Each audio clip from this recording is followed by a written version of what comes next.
How do you define professional warfighter?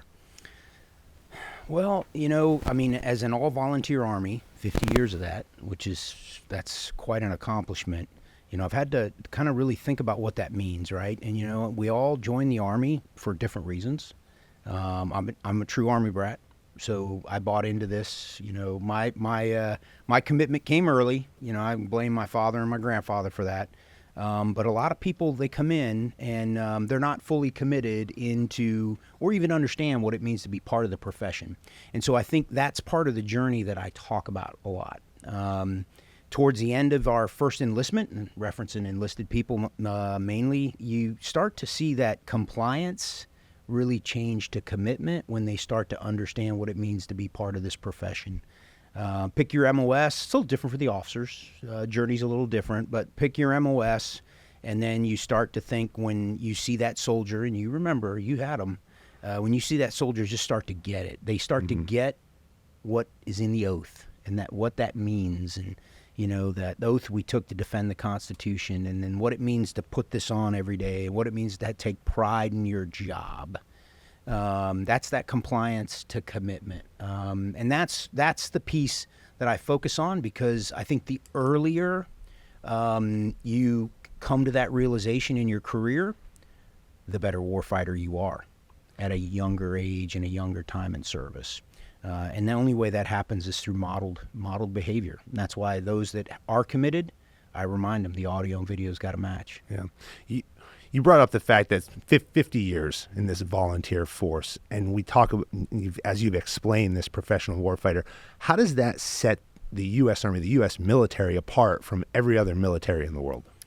Yeah, I have really good relationships with our Five Eye partners. Really good relationships, and we talk about this, in different degrees, but.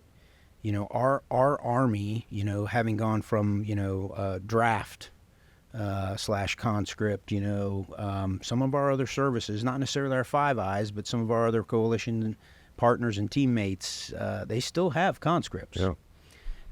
And so it means something different to them when I say, the profession. When we talk about strengthening the profession in the United States Army, it's a little different. We all raised our right hand for different reasons to wear this uniform, to wear the cloth of our nation. And then right now retention numbers are pretty doggone good. I don't want to, jinx it, but once people get in the Army, they find the purpose and the people worth continuing to serve. And some of our teammates across the globe are struggling a little bit with that. And so for us, when I say 50 years of all-volunteer Army, that's a big deal. We're not a combination of the two, where we don't have an imminent war looming over our head, scaring people into service. Mm-hmm. These are Americans that say, hey, I'm interested. We can't lose that. Yeah. You said compliance to commitment. Mm-hmm. I like that term. When I hear you say that term and you define professional warfighting, I think about discipline. Mm-hmm. Discipline's another foundational task that you've talked a lot about.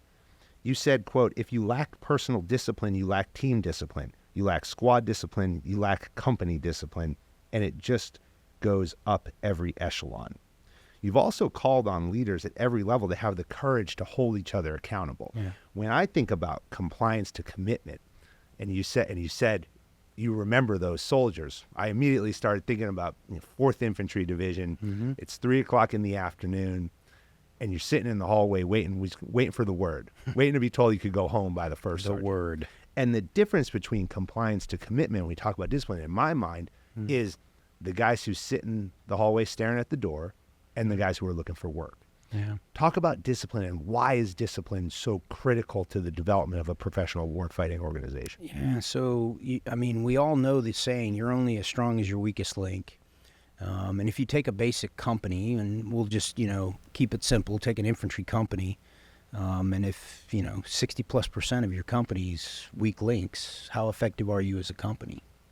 And so it really starts with personal discipline and personal pride, and you can be compliant and still be disciplined. So I think that's important for folks to know. Following the rules is compliance, and there's nothing wrong with following the rules. Commitment is that extra piece of like, I'm all in. I believe in everything we're doing and why we're doing it, and no questions asked. That's that piece that I think kind of gets us across the goal line for the selflessness part that we talk about oftentimes about commitment, because you're no longer in it for the pure paycheck, although pay matters, quality of life matters. Don't get me wrong, but you're really in it for the mission and the people. And so for me, on the compliance is okay in the beginning. I was compliant in basic training. I was compliant in AIT. I was very compliant in SFAS and a few other places also, right? Because you want to stay off the radar, et cetera. But it was really when I had those first couple leaders that really demonstrated and modeled what it meant to serve your nation and be part of the profession, to where I slowly shifted into, I didn't want to just be compliant. I wanted to be committed. That's why I'm really hard on leaders, and that, say, do gap, and your audio and video have to match. This generation, our kids, mine are a little older than yours, but boy, can they smell out a fake. They know authenticity the moment they hear it, they see it, or they don't.